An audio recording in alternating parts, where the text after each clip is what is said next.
नमस्कार, सुप्रभात, जय शिवराय. आज 14 जून 2025. आज आम्ही आलो आहोत पनवेल ट्रॅकर्सतर्फे रायगड किल्ल्यावरती.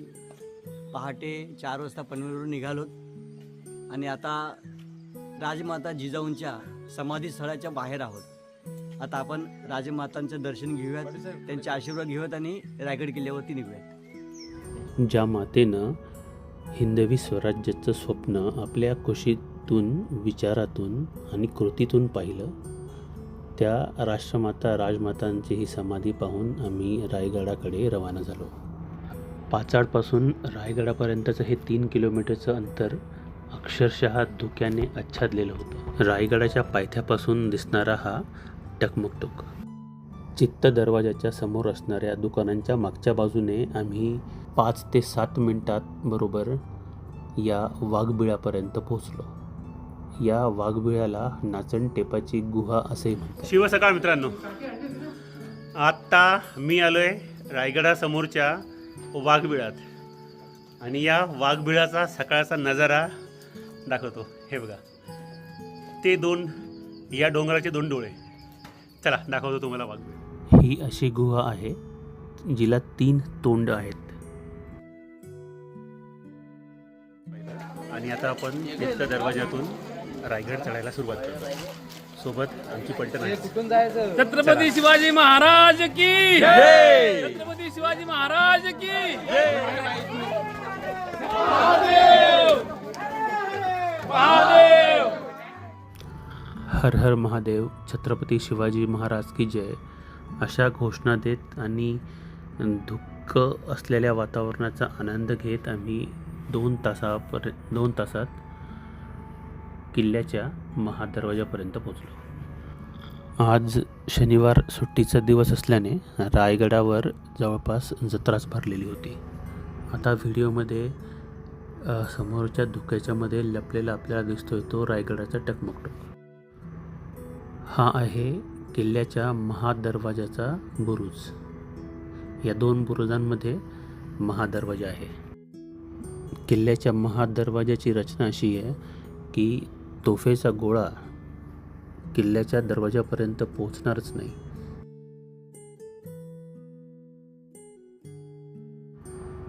आज पावसाळी वातावरणामुळे किल्ल्याच्या बाहेरचा आणि किल्ल्याच्या आतला नजारा काही वेगळाच होता.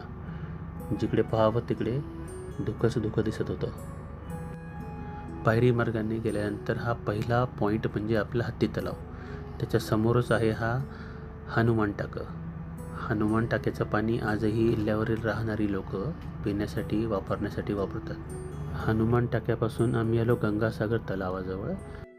इथे आल्यानंतर आपलं लक्ष वेधून घेतात हे मनोरे, जे आधी 7 मजली होते पण आता काळाच्या ओघात फक्त 2 ते 3 मजलीच शिल्लक आहेत.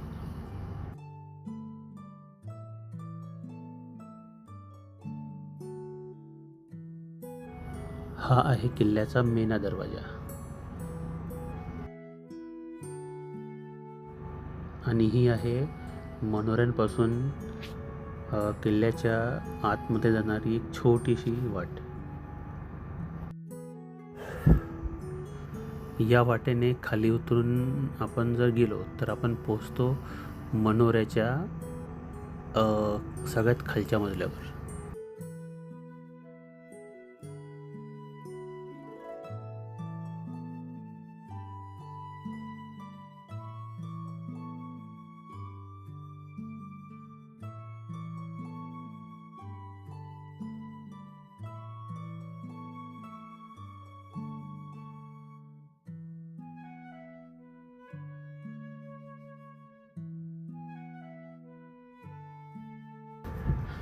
हे आहे छत्रपती शिवाजी महाराज आणि बहिर्जी नाईक यांच्या चर्चा होण्याचं ठिकाण, म्हणजेच गलबतखाना.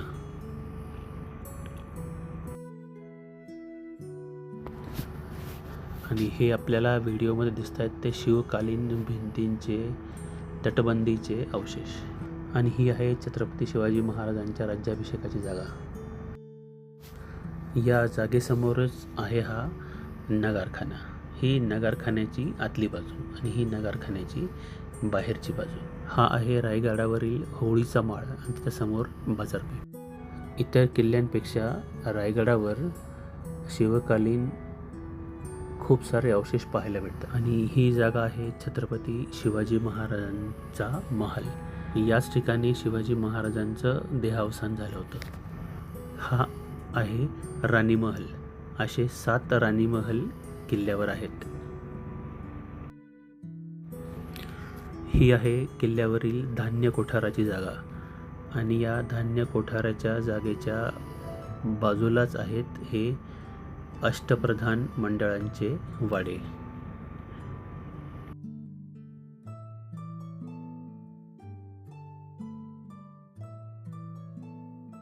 नमस्कार, जय शिवराय. आता आपण रायगड किल्ल्यावर आहोत. महाराष्ट्राचे आराध्य दैवत राजा शिवछत्रपती यांनी शेवटचा श्वास जिथं घेतला अशा त्यांच्या राजमहालाचे इथे आहोत. हाच तो राजमहाल जिथे महाराजांनी शेवटचा श्वास घेतला.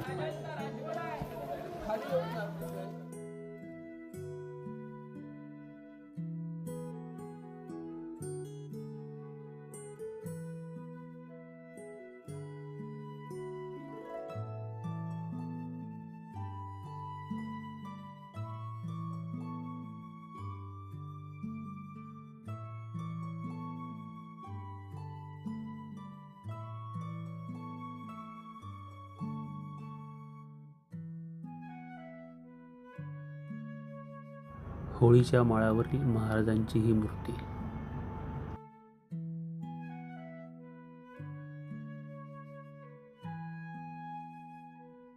होळीच्या माळासमोरच हे आहेत बाजारपेठेचे काही अवशेष. बाजारपेठेतून पुढे चालत गेल्यावर आपल्याला दिसतं ते जगदीश्वराचं मंदिर. हे तेच जगदीश्वराचं मंदिर आहे ज्या ठिकाणी छत्रपती शिवाजी महाराज दररोज सकाळी येऊन इथे माथा टेकत होते.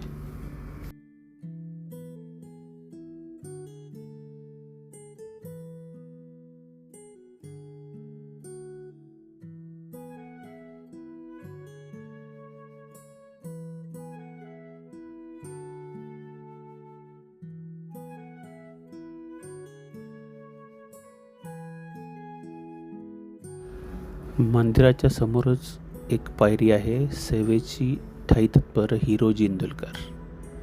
हा प्राचीन असा शिलालेख आणि शिलालेखाच्या बाजूलाच आहे आपल्या महाराजांची ही समाधी. समाधीचं दर्शन घेतल्यानंतर मग आम्ही पेटपूजा केली आणि मग निघालो टकमक टोकाकडे. टकमक टोकाच्या डाव्या बाजूला दिसते ही तटबंदी आणि किल्ल्याचं महाद्वार. हा आहे टकमक टोकाचा शेवटचा पॉईंट. टकमक टोक पाहून झाल्यावर मग आम्ही किल्ला उतरायला सुरुवात केली. वाटेत लागलं हे शिरकाई देवीचं मंदिर. उतरत असतानाच जोराचा पाऊस सुरू झाला आणि किल्ल्याच्या पायऱ्यांवरून पाण्याचा प्रवाह वाहू लागला. अशा या वातावरणामुळे किल्ला चढण्याचा जो थकवा होता तो पूर्ण नाहीसा झाला. ठिकठिकाणी असे हे धबधबेही आपल्याला पाहायला मिळत होते. अशा या वातावरणामध्ये छत्री असूनही भिजण्याचा मोह आवरता आला नाही.